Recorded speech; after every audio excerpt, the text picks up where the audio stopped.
yang maha memilih hamba-hambanya untuk tersucikan dari dosa-dosa, maka dihadirkannya hamba-hamba itu untuk terus mendatangi panggilan Allah Subhanahu wa Ta'ala. Ketahuilah, kita hadir di tempat ini bukan karena fulan, bukan karena faldan, tapi kita mendatangi panggilan Rasulullah Sallallahu Alaihi Wasallam. Kita mendatangi syiar Allah yang teragung, yaitu dakwah Nabi Muhammad Sallallahu Alaihi Wasallam. Seraya berfirman, "Wa ma yu'azzim sya'irallah fa innaha min taqwal qulub." Barang siapa yang membesarkan syiar-syiar Allah, sungguh itu timbul dari ketakwaan hati. Maka beruntung hati yang terpanggil untuk mendatangi syiar-syiar Allah, untuk mendatangi kelembutan Allah, untuk mendatangi pengampunan Allah. Ketahuilah bahwa rahmatnya Allah, syiarnya Allah, pengampunan Allah ada pada Nabi Muhammad Sallallahu Alaihi Wasallam. Maka kehadiran kita sudah dipilih oleh Allah Subhanahu Wa Taala untuk terampuni segala dosa-dosa kita.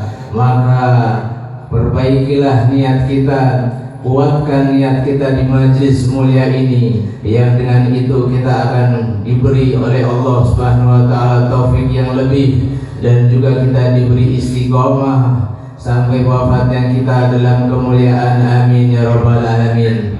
Maka di malam-malam yang mulia ini, di malam-malam Muharram, di mana kejadian Rasul Sallallahu Alaihi Wasallam hijrah ke Madinah dan sampai dari Mekah ke Madinah, beliau mendapati daripada orang-orang Yahudi pada saat itu mereka tidak makan dan minum. Lalu Rasul Sallallahu Alaihi Wasallam bertanya, "Ma hadza yaum?" Ini hari apa, kenapa engkau tidak ada yang makan dan minum? Maka mereka pun menjawab, ini adalah hari kemenangan Bani Israel, selamat dari kejaran Fir'aun.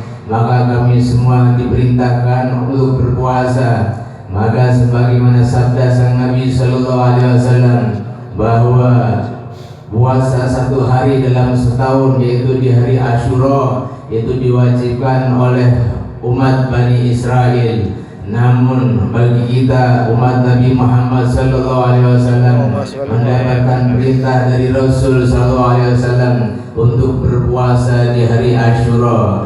Namun dibedakan dengan kaum Yahudi. Rasul Sallallahu Alaihi Wasallam berkata, "Ana haqqu minkum, ana haqqu Musa minkum." Aku lebih berhak mendapatkan kemuliaan hari Asyura daripada kalian, karena kalian merupakan umat Bani Israel, kaum Yahudi, sedangkan ana adalah Nabi Muhammad Sallallahu Alaihi Wasallam, Nabi penutup dari seluruh para Nabi dan Rasul, penyempurna seluruh syariat yang ada di muka bumi. Maka kami berhak puasa, lebih berhak puasa daripada kalian. Namun bedakan puasa kalian dengan mereka, yaitu dengan menambah jumlah harinya. Maka berkata Imam Ibnul Qayyim Al-Jauziyah bahwa puasa yang dianjurkan adalah tanggal 9, 10 dan 11, 3 hari berturut-turut. Namun jika tidak mampu, puasalah tanggal 9 dan 10-nya.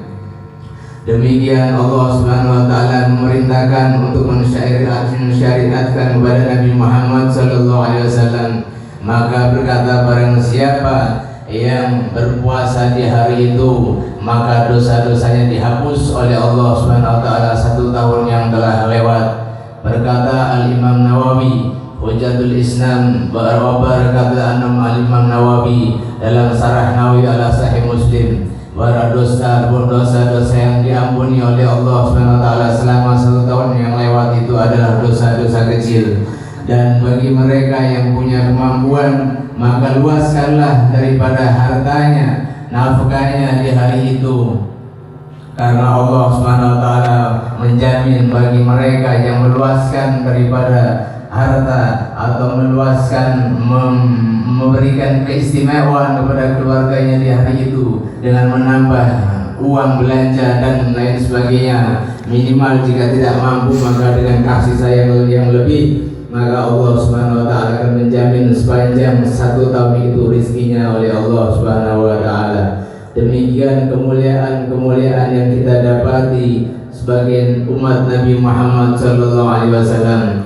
Maka bagi para wanita yang mereka tidak bisa mengikuti puasa tersebut karena berhalangan haid ataupun lain sebagainya, maka berbanyaklah berzikir kepada Allah Subhanahu wa taala dan juga untuk memperbanyak sedekah di hari itu, karena diriwayatkan di dalam riwayat yang 3 bahwa ketika orang yang berpuasa di hari Asyura ia seorang yang fakir, lalu ia tidak punya sesuatu sedikit pun untuk berbuka di hari itu, lalu ia pun keluar dari rumahnya untuk pergi ke pasar pelelangan, lalu ia melihat ada didapati orang yang sedang jual beli emas.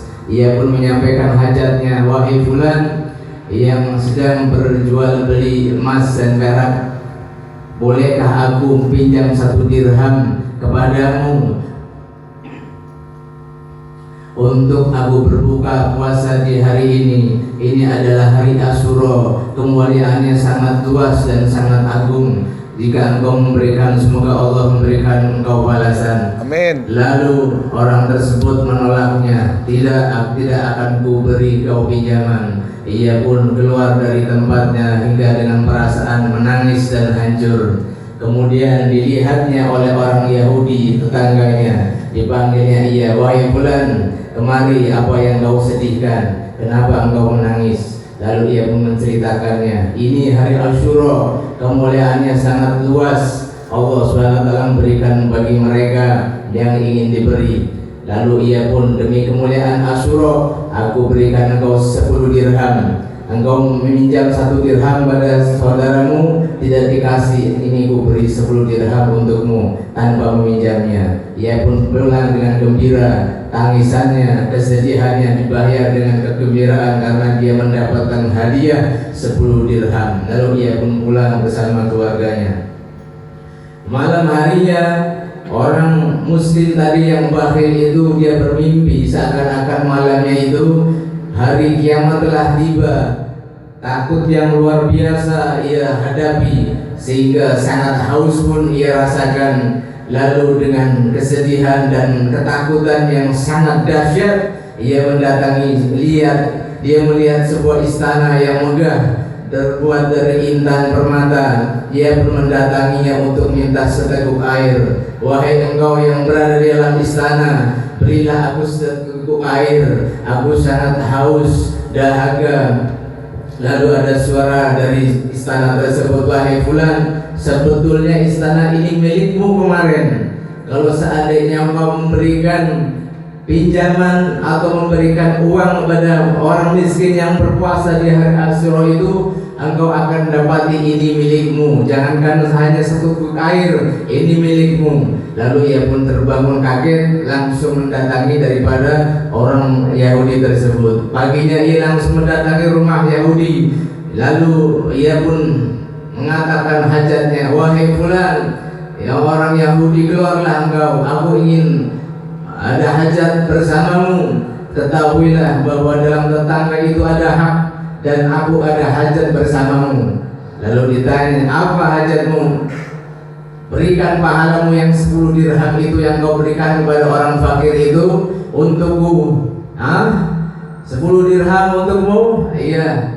Wallahi aku tidak akan meminjamkannya. Aku tidak akan membagikan pahala itu kepadamu. Sekalipun engkau tebus dengan 100 dinar, aku tidak akan memberikan pahala tersebut. Dan seandainya engkau minta istana yang kau lihat semalam itu, tidak akan kuberikan. Ia pun kaget, engkau dari mana istana? Sedangkan itu ada di dalam mimpiku. Lalu dijawab oleh orang Yahudi, Allah SWT yang memberitahuku. Allah memberitahuku kemuliaan-kemuliaannya, lalu aku pun masuk Islam dan istana itu milikku. Demikian indahnya orang yang membantu daripada orang-orang fuqara wal masakin yang mereka betul membutuhkan dan beriman kepada Allah Subhanahu wa taala. Maka hari-hari ini kita dianjurkan untuk terus memperbanyak ibadah, dan insya Allah jatuh di hari Asyura itu jatuh hari Sabtu, ya, karena Malam Sabtu itu malam 10 Asyura. Ya, puasa Asyura berasal dari kata asyara yang berarti 10 hari di hari Muharram. Ya, di bulan Muharram di hari ke-10, maka dianjurkan kita yang bagi kita mampu untuk berpuasa, yaitu 9 dan 10 atau 10 dan 11. Yang penting membedakan dengan orang Yahudi. Semoga Allah Subhanahu wa taala memberikan kita kekuatan, memberikan kita taufik, dan bisa kita mengikuti dari apa yang diajarkan oleh Nabi kita Muhammad sallallahu alaihi wasallam. Sebagaimana Rasul sallallahu alaihi wasallam bersabda, la yu'minu ahadukum hatta yakuna hawa tab'an lima yajidu bih. Tidak sempurna, tidak beriman di antara kalian sebelum hawa nafsu kalian, keinginan kalian mengikuti keinginan Nabi Muhammad sallallahu alaihi wasallam. Maka mereka yang semakin sempurna menjalankan ibadahnya, semakin sempurna menghidupkan sunnahnya, semakin sempurna ia taat kepada Nabi Muhammad sallallahu alaihi wasallam, ia pun semakin tinggi di sisi Allah Subhanahu wa taala. Sebagaimana Rasul sallallahu alaihi wasallam bersabda, la yu'minu ahadukum hatta yakuna ahabba min waladihi wa walidayhi wa nasi ajmain. Tidak sempurna iman kalian sebelum aku dicintainya melebihi daripada orang tuanya, melebihi anak-anaknya, dan melebihi seluruh daripada manusia yang ada. Semakin ia cinta kepada Nabi sallallahu alaihi wasallam, maka buktikan cinta itu dengan kita memperbanyak ibadah kepada Allah Subhanahu wa taala. Di dalam diri kita mengikuti Nabi sallallahu alaihi wasallam, bagaimana duduknya, bagaimana berdirinya, bagaimana jalannya, bagaimana minumnya, bagaimana makannya, bagaimana berinteraksi dengan tetangga, bagaimana cara wudunya, bagaimana cara sholatnya, bagaimana cara berbakti kepada orang tua. Itu semua diatur oleh tuntunan Nabi Muhammad sallallahu alaihi wasallam. Semakin ia sempurna mengikuti ajaran Nabi sallallahu alaihi wasallam, maka ia pasti dicintai oleh Allah Subhanahu wa taala. Sebagaimana firman-Nya, qul in kuntum tuhibbunallaha fattabi'uni yuhibbukumullah wa yaghfir lakum dzunubakum wallahu ghafurur rahim. Wa qul in kuntum, katakan wahai Muhammad, jika ia mencintai Allah, fattabi'uni, ikuti aku, ikuti Muhammad sallallahu alaihi wasallam, yuhibbukumullah, bahwa Allah Subhanahu wa taala akan mencintainya, wa yaghfir lakum dzunubakum, Allah akan mengampuni segala dosa-dosanya. Demikian perintah Allah Subhanahu wa taala. Maka beruntung mereka semakin sempurna dalam mengikuti Nabi sallallahu alaihi wasallam di dalam kesehariannya, di dalam aktivitasnya, maka ia akan semakin dekat kepada Allah, akan semakin dekat dengan Rasul sallallahu alaihi wasallam, dan semoga bisa bermimpikan Nabi sallallahu alaihi wasallam. Karena di dalam hadisnya Rasul sallallahu alaihi wasallam bersabda, man ra'ani fil manam faqad ra'ani fa inna syaitan la yatamatsalu bih. Barang siapa bermimpi aku dalam tidurnya, sungguh ia bermimpikan aku, sungguh ia bertemu dengan aku, karena syaitan tidak bisa menyerupai aku. Demikian di dalam katakan di hadis yang lain, man ra'ani dakhala jannah, barang siapa yang bermimpikan aku, maka ia lebih baik. Barang siapa yang bertemu dengan aku, maka ia akan masuk ke dalam surga. Diteruskan dengan hadis yang lain, wa man ra'ani ya ila yaumil qiyamah dakhala jannah, barang siapa ia bertemu dengan orang yang pernah bertemu dengan aku, baik itu saat ia tertidur ataupun terjaga sampai yaumil qiyamah, maka ia akan masuk ke dalam surga. Maka beruntung kita dikumpulkan di majelis Rasulullah sallallahu alaihi wasallam, yang mana berdiri ini Sultanul Qulub, guru kita, guru yang banyak bertemu Rasul sallallahu alaihi wasallam di saat hidupnya. Karena banyak ulama-ulama baik dari kalangan kita di Indonesia maupun di Hadramut, banyak yang menyaksikan kedekatan beliau dengan Rasul sallallahu alaihi wasallam. Ketika ditanya, engkau berapa kali mimpikan Nabi sallallahu alaihi wasallam? Saat beliau masih ada di Hadramut, beliau mengatakan 80 kali. Itu saat itu 80 kali. Betapa dekatnya hubungan beliau dengan Nabi Nabi kita Muhammad SAW. Semoga dengan berkat itu hadis yang ini kita dapatkan, kita pernah melihat orang yang pernah melihat Nabi SAW, dan semoga kita dimasukkan ke dalam surga bersama beliau. Amin ya rabbal alamin. Inilah kemuliaan dekat dengan para salihin, berkat dengan para habaib, dengan durian Nabi SAW yang mereka punya guru ke guru bersambung sampai kepada Nabi Muhammad SAW, dan juga kedatangan guru kita Al-Mustid Al-Alam Al-Rula Sayyid Al-Habib Umar Muhammad bin Salim Habib bin Syah Bakar bin Salim yang sudah dekat, gelombangnya sudah sampai ke sini, tekarannya sudah sampai ke sini pada pecintanya. Maka siapkanlah hatimu, siapkan jiwa kita untuk menyambut kedatangan manusia yang agung, yang mewakili daripada Nabi Muhammad SAW. Kita menatap wajahnya dengan tatapan yang penuh harapan. Semoga kita diampuni oleh Allah Subhanahu wa taala. Semoga dosa-dosa kita diampuni oleh Allah Subhanahu wa taala.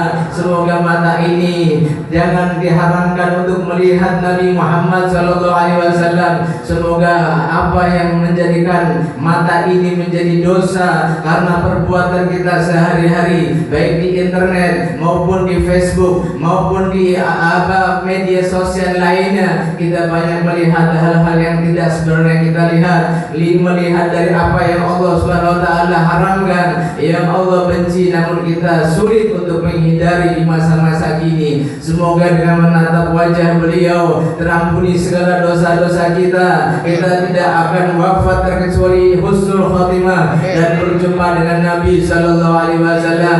Rasul sallallahu alaihi wasallam bersabda, "Man ra'ani fil manam yassara fil yaqadha." Barang siapa yang bertemu denganku saat dia mimpi, maka ia akan bertemu denganku saat terjaga. Maka para ahli tafsir pun menafsirkan berbagai macam, di antaranya apa itu saat di yaumul qiyamah, di akhirat nanti ia bertemu dengan Rasul saat terjaga. Ada pula yang menafsirkan memang betul di dunianya, karena Rasul sudah menjamin dia saat barang siapa yang bermimpi denganku saat dia tidur, maka ia akan bertemu denganku saat terjaga. Atau bisa jadi saat ia sakaratul maut, Rasulullah SAW hadir bersamanya, maka ia pun melihatnya. Ataupun di barzah akan ditanya, man rabbuka wa nabiyuka.